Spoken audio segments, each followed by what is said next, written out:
uko abisirayeli bagiraga iminsi mikuru bagaterana bakaramya Imana, cyo ngaho muze duterane Isirayeli ya none. Marayika w'Uwiteka burya bamisha amahema yo kugota bamwubaha akabakiza.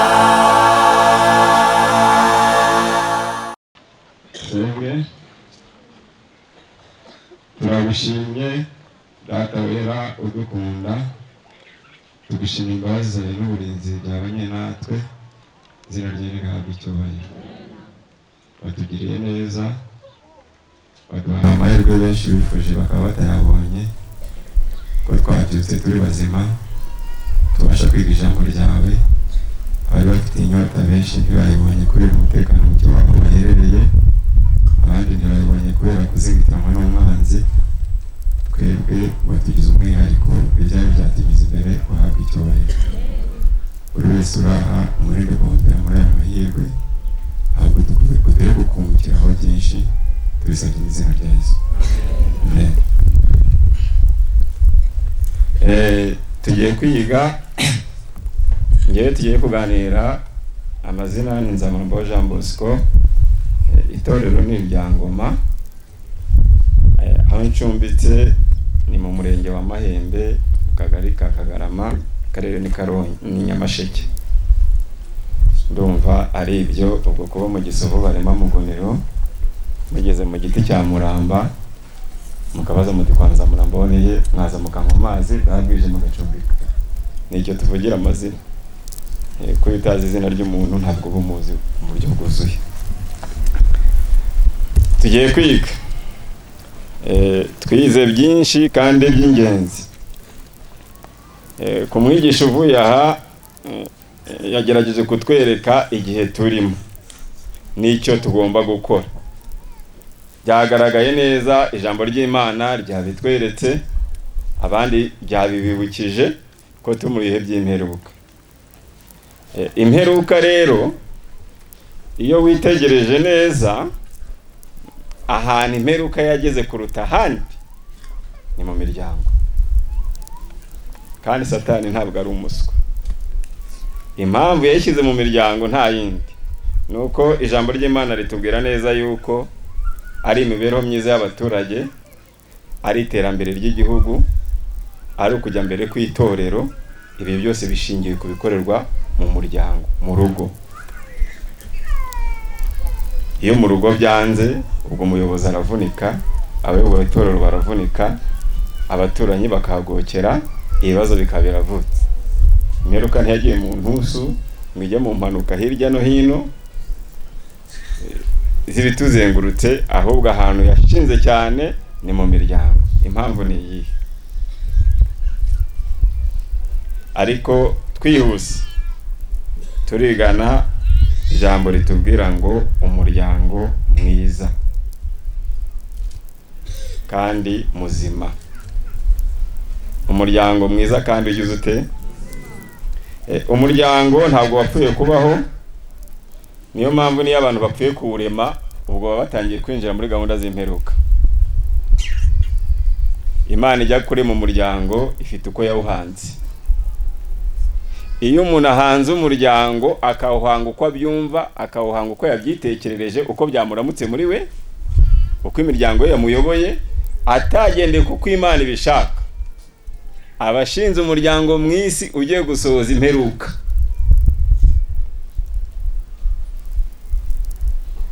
Iyo twihuse rero mu itangiriro igice cya 2 umurongo wa 18, Imana imaze kurema Adamu, ngo yaricaye irareba iravuga iti ntago ari byiza ko uyu muntu yaba wenyine. Yari yaremye Adamu ufite ubwenge, Adamu ujijutse, Adamu wise ibyo kwisi amazina. Byamunyuze imbere, akabona isekurume, akabona n'ishashi yayo, akabona ishashi y'inyana, akabona n'ikimasa, akabona inkokokazi, akabona isake. Aravuga ati ariko ubundi ngiye bimeze biti?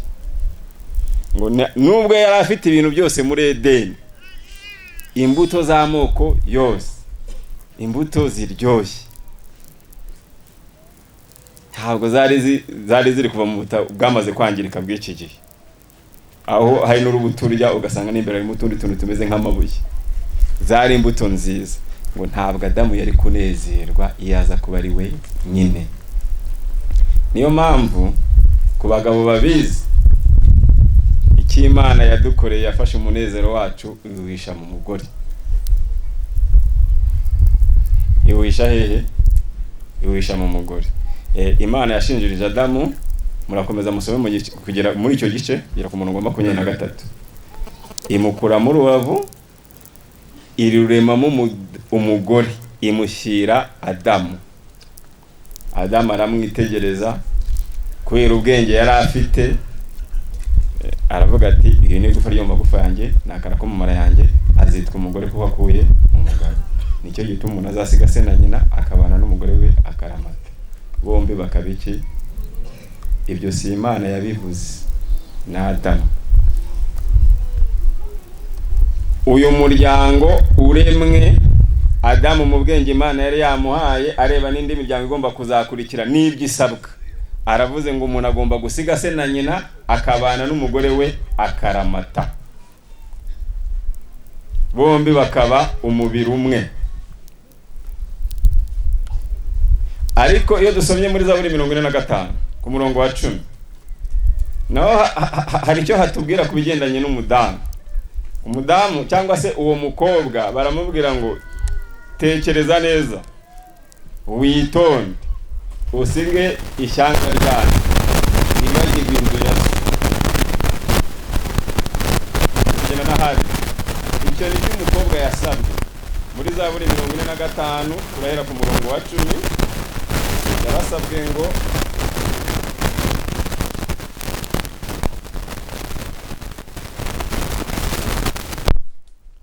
umva mukobwa, utekereze, utege ugutwi kandi wibagirwe ishyanga ryanyu n'inzu ya so. Nicyo kizatuma umwami akunda ubwiza bwawe, kuko ariyo mwami wawe nawe umuramye. Uyu mugabo wasize se na nyina, uyu mugore wibagiwe ishyanga rye n'inzu ya se, bakaba bagiye guhura. Abo baba bagiye gukora umuryango, baba bagiye kurema uruziga rukomeye cyane. Ijambo ry'Imana tubwira ngo ni uruziga rwera, ngo nta wundi muntu n'uyu n'umwe wemerewe kurwinjiramo. Iyo hagize umuntu winjira muri urwo ruziga, umuryango uba wasenyutse. Ni uruziga rwera, ni uruziga rureba umugabo n'umugore. Ariko tutaragera aho ngaho, uwo musore usabwe gusiga se na nyina, uwo mukobwa usabwe kwibagirwa ishyanga ryabo n'inzu ya se. Iyo bigeze mu gihe cya none, abaririmbyi bigeze babiririmba uburyo imiryango iremwa muri iyi si y'iki gihe, muri iyi minsi y'imperuka, ni ibintu by'interagahinda. Ijambo ry'Imana gitubwira yuko ntago bajya bemera kugirwa inama n'ijambo ryayo. Iki gitabo bakita urugo rwa Gikristo, cyangwa se ku bavuga izindi ndimi ni Adventist Home. Kiravuga ngo ni page ya 60 ndakeka,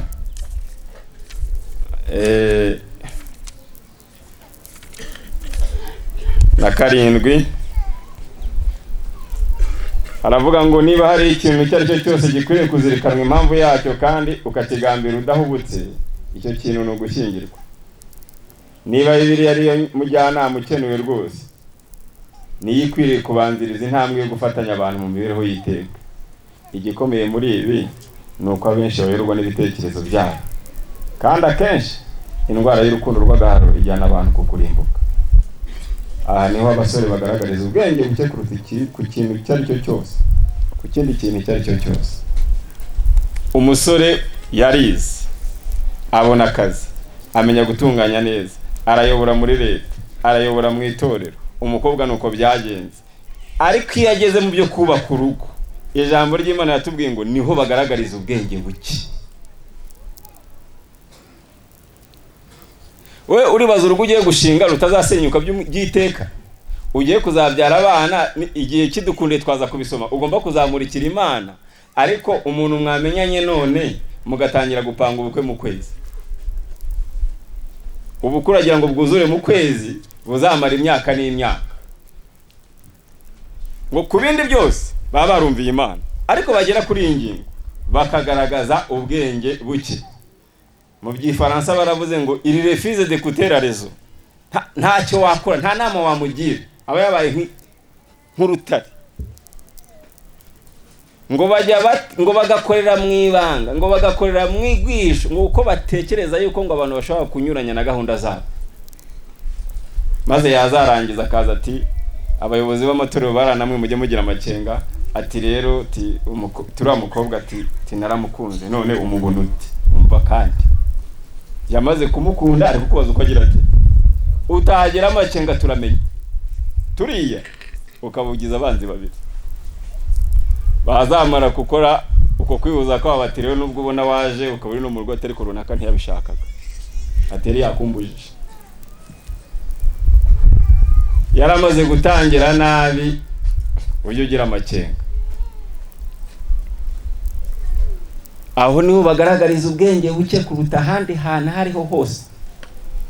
Gahunda zindi yazipanga, yaba yaravukiye mu rugo rwa gikene, akaba harundarunda udufaranga, akagura akabanza, akubaka inzu ikamuvuna, agasakara, agashyiramo ibintu nkenerwa, yazagera igihe cyo gushaka umugore ubwenge buke bukamutera.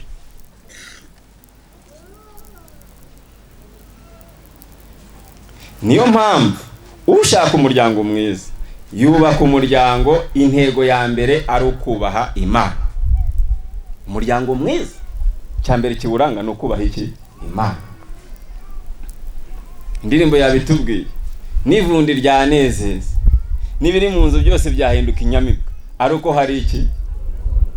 Iyo rwagahara rurashira.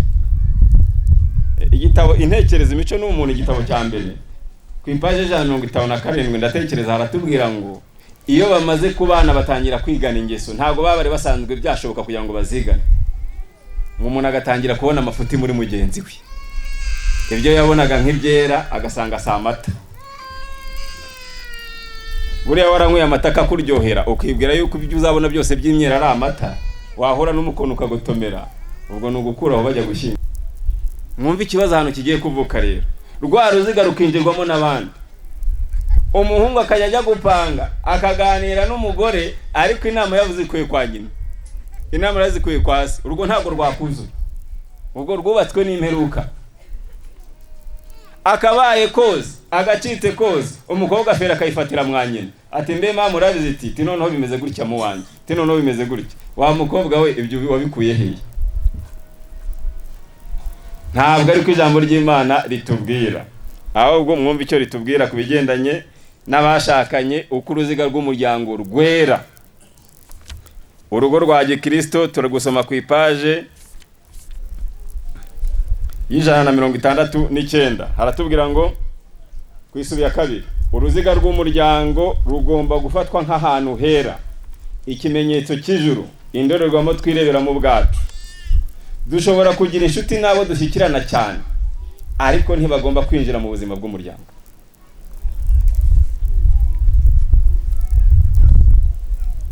Wowe urafata umuntu mu biganiro, ukamwinjiza muri saro, ukamutambutsa muri korodori, ukamugeza mu cyumba. Ntabwo ari byo. Buri wese agomba kwiyumvisha cyane ko iby'umuryango ari umwihariko kuri ba nyirabyo, bakoroherana, bakaruhurana, kandi bakizerana. Abantu ni abantu, nubwo tugomba kuba turi babiri tukaba umwe, turaba umwe ariko turi abantu. Abantu batoroheranye ntibabana, abantu bagomba koroherana. Niyo mpamvu tuba dusabwa amavuta y'Umwuka Wera. Ukaza ukinjira muri izo ngingo zacu, tukoroha mu bwonko, akagiramo tukoroha. Ibintu ntubikomeze mugabo, nubikomeze ubwo n'urugo uzaba urushenye.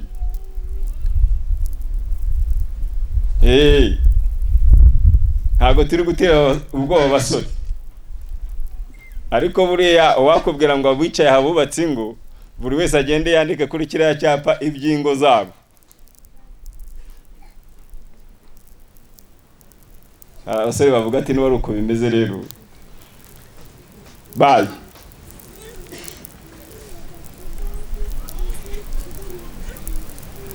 No rero nk'Imana ije ikavuga iti no ndabaroho, basiga bavuga ngo nukubohora, ati ndababohoye. Mugore subira iwanyu, uko amabere yarashinze niko agiye kongera mere, ubaye inkumi. Nawe musore izo mvi ziveho, ugende ube ka gasore kambara na yapana isongoye. Yarangize noneho mbahaye uburenganzira murambagize. Abasubira iyo bagiye ni bake.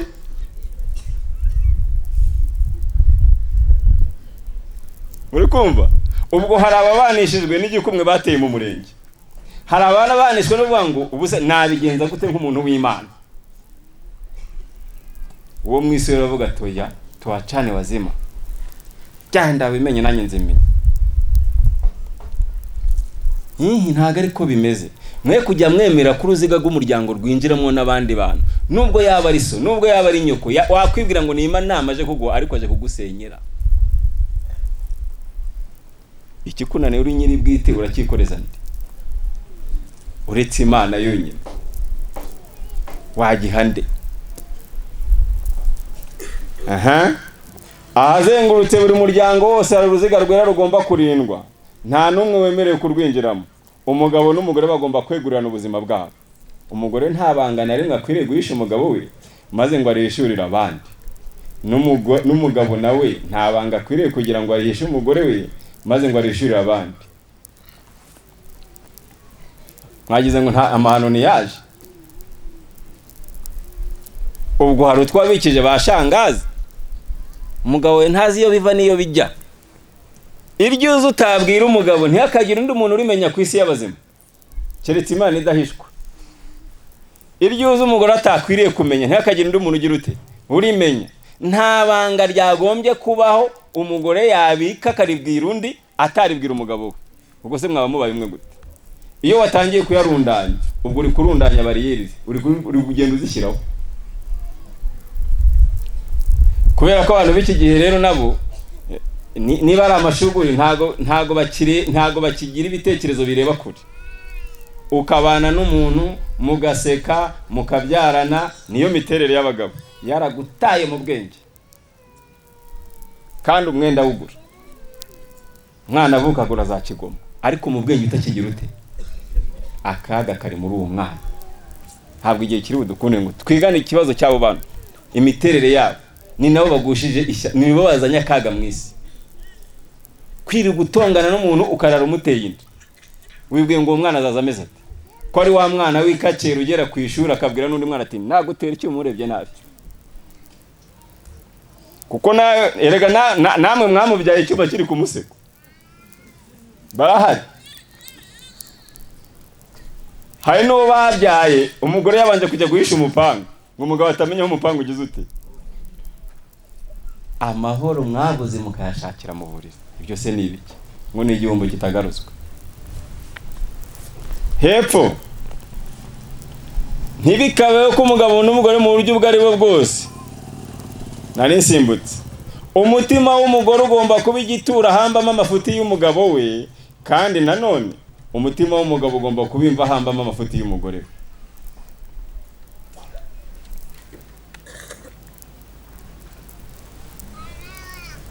Mwiriwe muri hangana niba twanatonetse igisebe gikira bagikanze. Umutima wawe ujye uba amafuti, ujye ubimva y'amafuti y'uwo mwashakanye. Erega abo bibwira uretse kongera kubarushya nabo abagufite imibakara badasinziriye ariko nta kindi bakomarira. Ntacyo bagira bate.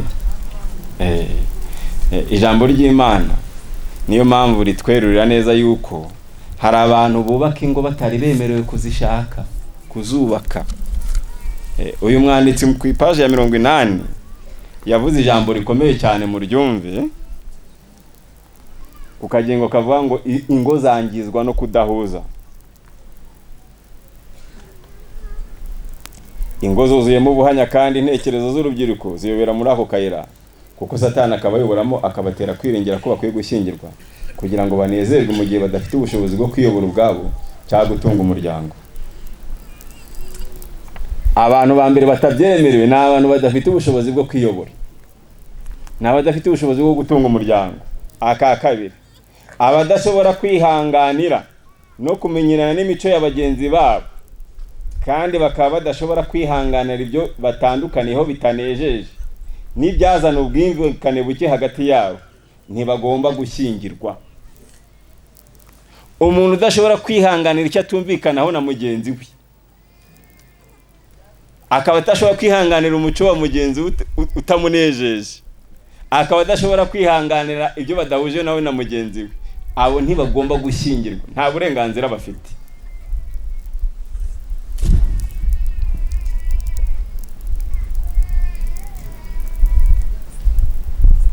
None ko twamaze kushora dosiye,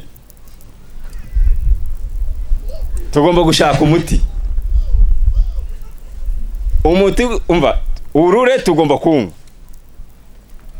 kuko urarutanya nta heza. Ibyo nibyo bikuruta ibindi byose bibaho, ahubwo ni ukwemera ukawugotomera, ni ukwihangana, ni ukwihanganira imico ya mugenzi wawe twagendanye, ni ukwihanganira ibitagenda neza nawe ubona ko atari byiza. Mu nama z'itorero navuga ngo bose bakwiriye kumenyera kwihangana, babishobojwe no kumenyera kwihangana.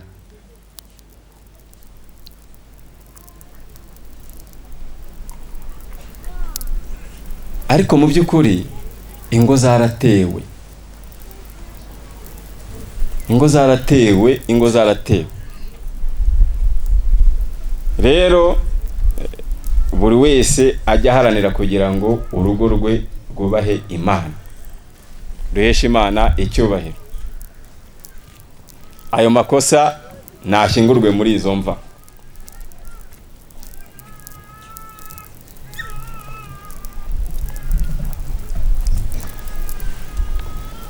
Ku ipaje y'104 batubwiye ijambo rikomeye cyane.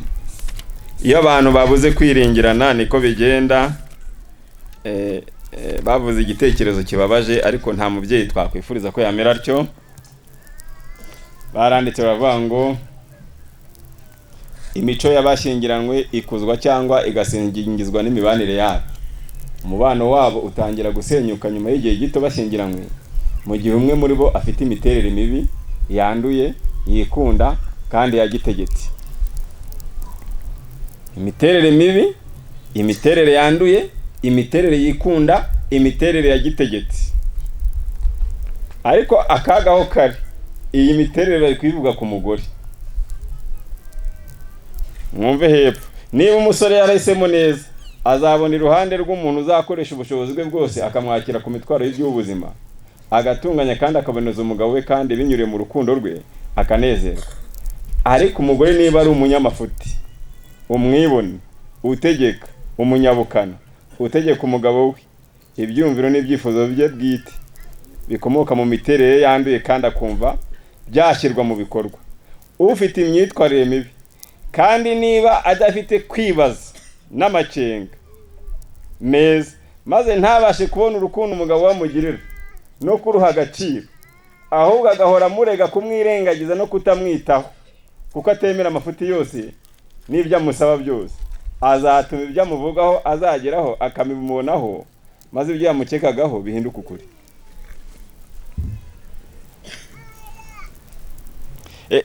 Yewe mubyeyi, ntabwo ibyifuzo byawe byose ntabwo umugabo yenda kubimara, kuko nasonanye ko ntibabimaze. Ahubwo udafite amacenga ngo urebe urukundo umugabo agize ati agukunda, ugatangira kujya wisetinga wishyiramo ibindi bintu, ngo igihe kiragera ngo ukabona bya bintu ukeka ko umugabo ari iki, ari ukuri. Yanyura kwa mugenzi we baganira, yatangira gukomanga ati kandi wa mugabo we iri jorora tinzawe ndebe iyo ngeso yawe. Ubwo iryo jambo wakirije umugabo utashye saa 2 ni iry'amahoro, riratuma murara neza. oya. Abandi rero ni abagabo bavugana umwaga, bategekesha igitugu, bahata. Ibyo byose ngo biragenda bigakamura rwa rukundo mu muryango. Igikwiriye ni ukoroherana, igikwiriye ni ukuganira abantu bakaturana ibyaha kandi bakababarirana. Kuko nta mugore wenda kuzabona, sinanavuga na marayika se mu ijuru ntiyashutswe ubusidayimoni wirirwa bungera mwese. Nta muntu uri parufe, ntawe. Buri wese ahubwo ajya bigira intego yo kugira ngo uwo muryango yemeye kuremwa mwese uzaba umuryango wo guhesha Imana icyubahiro. Iyo buri wese afite iyo migambi, umuntu wese yashaka kugira ngo Imana iheshwe icyubahiro muri we. Ntushake ngo uheshwe icyubahiro mu mugore we cyangwa mu mugabo, ahubwo muri weho utunganya ibyawe, ibya mugenzi wawe nawe akaba ari ugomba kubitunganya. Byakwanga ugasigara umusengera. Iyo byanze urihangana, iyo utihanganye biba bikunaniye. Turakavaho. Ariko muzirikane ko umuryango wubaha Imana ni ingenzi. Bibiliya iduha amateka y'abantu bagiye bashinga iyo miryango. Nimusoma mu Itangiriro 19 muzasoma amateka ya Aburahamu, aho Imana yavuze ngo icyatumye mumenya ni ukugira ngo yigishe abe n'abo mu muryango we n'abazamukomokaho gukomereza mu nzira z'Uwiteka, bakora ibyo gukiranuka, baca imanza zitabera, kugira ngo nzamusohoze ibyo namuvuzeho. Ubu niwo wari umugambi. Aka kabiri ni akagendanye n'uko buri wese akiranuka mu nshingano ze. Buriya umuryango uko byamera kose, iyo umwe yananiwe inshingano ye ntabwo waba mwiza, nta mahoro yabamo. Iyo umugabo akora inshingano ze agakora n'iz'umugore, abikorana ipfunwe. Umugore ukora inshingano ze agakora n'iz'umugabo kandi amufite, ubwo aba yararuhiye mu rugo rwe, aba ari indushyi mu rwe, nkaho wagira ngo yabaye indushyi wabo.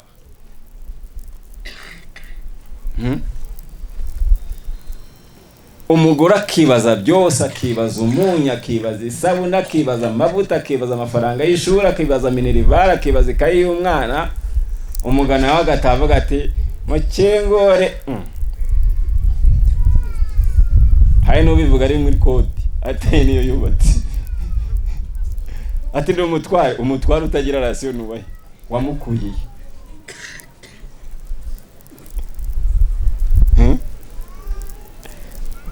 Ntawe. Ariko nawe mubyeyi, menya ko hari inshingano zawe. Hari inshingano zawe kandi zisobanutse. Gusa igitabo kiratubwira ngo ikibabaje cyane ni uko ababyeyi bamwe, abagore, iyo bari gukora inshingano zabo ngo bazifata nk'ari ubuja bw'umuryango, kugeza igihe bamwe babikora bivovota. Ngo uru rugo we, ngo iyi miruho, ngo nabuze aho nje, ngo icyari kubabera umugisha kikabahindukira umuvumo. Wowe uza aho ujya, none waje kubaka urugo wabuze aho ujya se? Oya, ahubwo inshingano zawe wagize ute? Waziyobewe. Ugomba kuzikora unezerewe. Nubwo wagira utwana tukugoye, nubwo wagira umugabo utagushima, ibyo ukora byose bikaba zeru. Ngo kenshi umugabo ajya ataha, biri muri iki gitabo, ngo agataha afite ishema, ngo kuko ibyo yakoze bifite icyo bifatika, n'amafaranga yayacyuye n'umufundi 5,000 cyangwa 4 biciye ku mufuka. Ngo wa mugore rangwe n'abana we, ngo abayiriwe n'utwana tumuzengurutse, tumutesha umutwe, ibyo yakoze nta na kimwe yagaragaza. Yabyutse arakubura, bigeze saa 5 saa 6 abana bamaze kuhanduza. Amazi yavomye yayogeje amasahane, bayaririyeho, amasahane yongeye yanduye.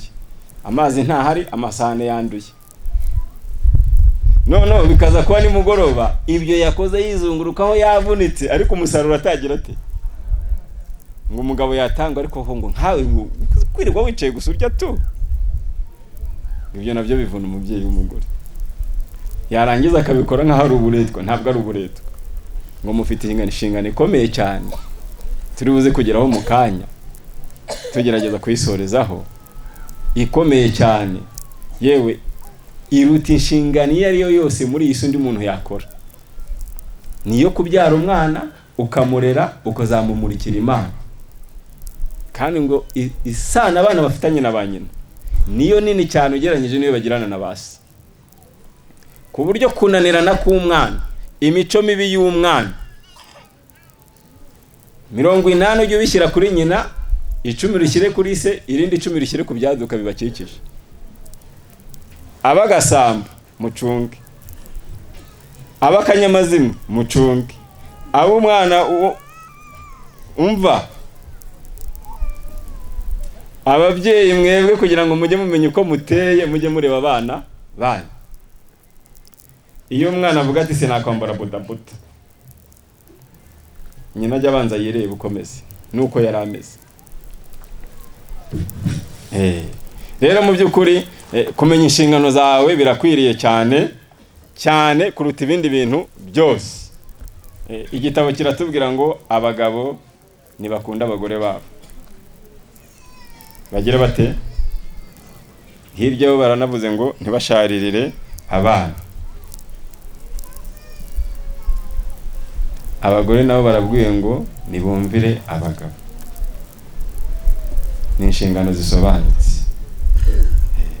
Muri iyo nshingano, indi nshingano bahuriyeho ariko ifite uruhare runini niyo kurera abana. Kurera iki? Niyo kurera abana. Reka twihute kuko tuze kuvuga no ku by'ubuzima n'iminota yagiye. Haratubwiye ngo inshingano yo kurera abana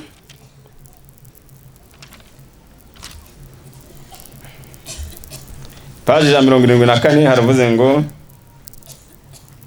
birababaje kubona hafi mu isi yose uburezi bw'urubyiruko rwa none no kubahugura byarirengagijwe. Nta murimo n'umwe mu isi ufite agaciro nk'uwashinzwe abarinzi n'abashinzwe imiryango. Mu nshingano zishinzwe abantu, nta murimo ugira ingaruka nyinshi kandi zikomeye nk'umurimo w'ababyeyi. Urubyiruko rwa none rutwereka uko isi y'ejo izaba imeze. Ahazaza h'abana bacu n'urubyiruko rwacu hashingiye ku miryango bakuriramo. Indwara, ubuhanya n'ubwicanyi ikiremwa muntu gihura nabyo mu ruhande runini bikomoka mu kubura uburere mu miryango. Uruhande rungana rute? Muri uwo murimo wo gutoza abana, inshingano ya mbere y'ibanze ireba umubyeyi w'umugore. Mu gihe izindi nshingano z'ingenzi kandi zikomeye zigomba kuzuzwa n'umugabo. Umugore kuko akunda kuzura no kubana n'abana be by'umwihariko mu myaka yabo ya mbere, agomba kuba by'umwihariko umwigisha n'inshuti yabo. Agomba kubigisha kugira gahunda n'isuku no kubatoza kugira akamenyero keza muri bo no kwifata neza. Umubyeyi w'umugore agomba kwigisha abana kugira gahunda, kugira isuku, kugira iki? Bakagira n'akamenyero ko kwifata neza. Kandi akabafasha kuba abakozi biringirwa mu nshingano zabo ndetse akabigisha gufasha bagenzi babo. Akajagari kaba mu miryango ntabwo ikosa ari ry'abagabo, ni iry'ababyeyi. Ugasanga umwana ntazi aho bashyira imyenda, uretse n'imyenda ntazi ngo ahabika ibiyiko, ntiwamubaza ngo umupangu uherereye he, isuka zibikwa hehe. Umugabo niyo atashaka bati mundebera wa mupanga atangira avuga ngo ariko bawushyizeho babana. Abana nibo yashatse se? Ufite akajagari wa mugore. Ikintu cyose ni ugomba kugishyira kuri gahunda mu rugo ukabyigisha abana. Ngo nubwo mwabisuzugura mukabona ngo ntago bisa nkaho nta bidasobanutse, ngo ariko bifite icyo bizamarira abana. Ku umwana yarakuze azingwa imyenda irazingwa, imyenda ifuze bayishyira aha, idafuze bayishyira aha ngaha, umuntu akarabiye isaha, ntawe ujya kurya atabanje gukaraba. Ibyo byose umwana akabikurana, bifite icyo bimumarira, bizajya bituma yifata neza. Hari igihe uzaba warubashye uri umubyeyi, umunsi wabyaye wo kujya gushaka ugahita utisara kuko bazakugaragaza iyo bazajya. Umugabo nawe ngo ntagomba guterera iyo. Ntabwo uburezi twabuharira umubyeyi w'umugore gusa, ahubwo n'umugabo agomba kugiraho uruhare. Ngo cyane cyane iyo afite abana b'abahungu ntabwo agomba kubarekera nyina, kuko bakunda kugira ingeso yo gusuzugura ba nyina cyane iyo bageze mu bugimbi. Umugabo agomba kwigisha abana be inyigisho zibabashisha gutsinda ibishuko byo mu isi. akwiye kwiga inyifato n'ingeso za buri umwe mu bagize umuryango we kugira ngo amenye ibyo bakeneye n'ingorane bahura nazo, bityo agashobora gukumira ikibi no gukomeza icyiza. Abana bajya bigishwa, ariko nubwo bigishwa ntukagire ngo uzajya ubigishiriza muri rusange bose. Hariho igihe kigera ukafata umwe kuko bose badahuje imiterere. Ibyo byose ni inshingano y'umugabo. Kwita ku ntekerezo z'abantu ni inshingano nziza cyane. Imico n'ubumuntu, Mugabane wa 2 570. Uburezi bwahawe umwe bwajanjagura undi. Niyo mpamvu ababyeyi bagomba kwiga imico y'abana babo, ntibagomba na rimwe guhubuka cyangwa ngo bakore batabanje gutekereza. Nabonye umubyeyi w'umugore ashikuza ikintu mu biganza by'umwana we, kandi uwo mwana yari akishimiye by'umwihariko, kandi uwo mwana ntiyarasobanukiye impamvu akimugomwa. Uwo mwana muto araturikararira cyane, aboroga kuko yumvaga agiriwe nabi kandi ahimukiwe. Kugira ngo amuhoze, uwo mugore akamuhana yihanukiriye, agaceceka, maze mu buryo bugaragara intambara igasa n'ihoshotse. Ariko iyo ntambara yasize igikomere mu ntekerezo ziyumvisha z'uwo mwana, igikomere kizagorana gukira. Mbwira uwo mugore nti, wahemukiye umwana wawe cyane, wakomerekeje umutima we, kandi yagutakarije icyizere. Sinzi ko iryo futi rizakosorwa. Ababyeyi b'abagore bakunda kugira izo ngorane cyane. Umwana akaza ati, dore ma, ati mvane ruhande nzajya nirwa nigokera n'intabire yanciye umugongo nawe kuri nyereka amafuti. Kandi ubwo n'umwana nayashyizemo yahetse, kandi nawe ajya abona ugira ute uheka bari umunabi cyangwa akari umuntu akakamukurikiye ukaba umuteye bucumi. Oya, mugomba kwiga kurera. Mugomba kwiga kugira gute? Mugomba kwiga kurera, ndetse hari naho ibitabo bisobanura neza ugasanga abantu hafi ya twese tugomba kwihana, kuko hari abantu bashinze ingo batarahabwa uburenganzira bwo kuzishinga. Abana nibigishwe hakiri kare ubumenyi bw'ibanze bw'impagarike y'umuntu, bigishwe n'isuku mu nyigisho zoroheje kandi zumvikana. Abana nibigishwe ubumenyi bw'ibanze bw'impagarike y'umuntu, bigishwe iby'isuku. Uyu murimo ugomba gutangizwa n'abagore imuhira, ugakomerezwa ku ishuri mu buryo bwuzuye. Ugomba gutangizwa n'abandi. Irengero ubuzima iratubwira ngo umuntu wubaka urugo ataramenya ingingo zigize umubiri, imikoranire yazo, uburyo zikorerana, ngo nguwo abakoze icyaha cya sakirirego.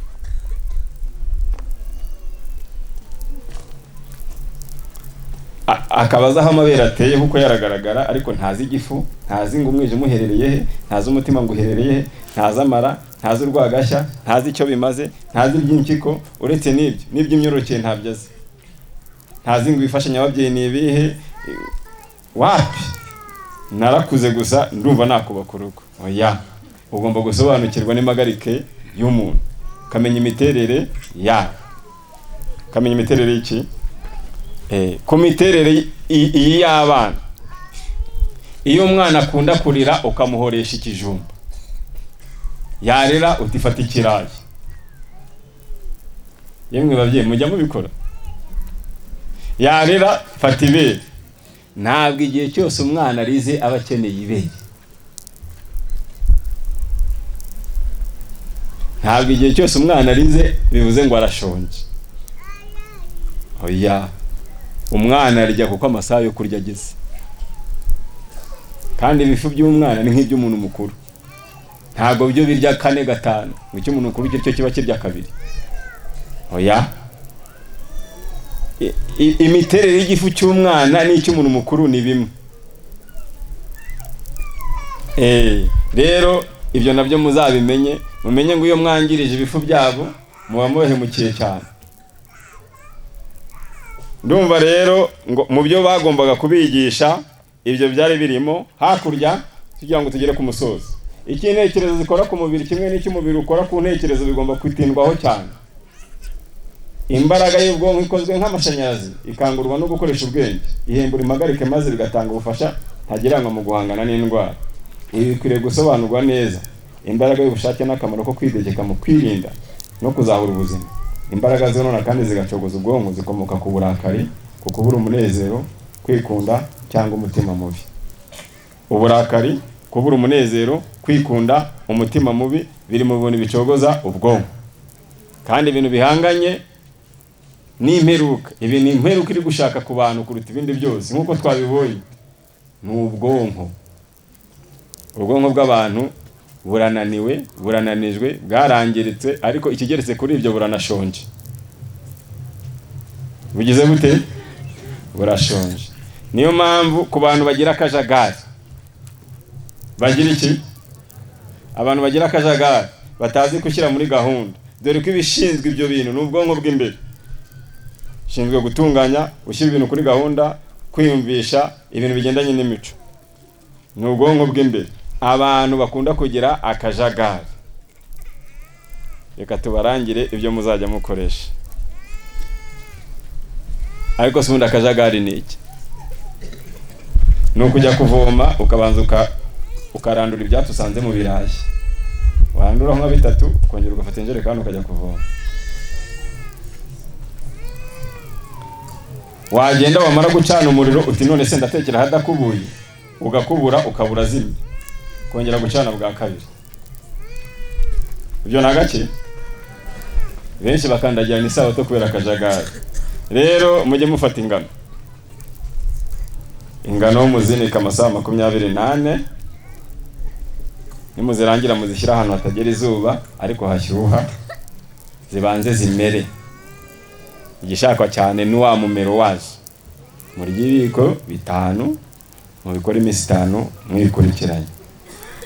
Zirimo vitamini B ya 2, zirimo vitamini B ya 6, izabafasha kugira ngo n'amavitamini mu bwoko bwa B niyatunze ubwonko akorerane kandi akorane na vitamini A.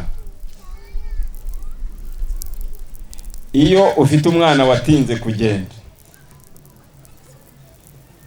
ufata uburo, ubwo ubwonko bwe burasinziriye. Yatinze kuvuga, yatinze gukambakamba, yatinze kugenda. Ufata igikoma cy'uburo, ugashyiramo ikiyiko cya bureba, ugashyiramo akayiko k'ubuki, ukabimuha iminsi 8. Ariko ugafata ibumba ritukura cyangwa iry'umuhondo ukarimuhoma mu ruti rw'umugongo kuva mu rukenyerero kugeza hano inyuma. Ukabikora mu gitondo, saa 6 na nimugoroba, ya minsi 8. Reka turekeraho amasaha ntatwemere ko dukomeza. Gusa buri wese yongere asubire ku Mana, aho twatandukiriye itubabarire.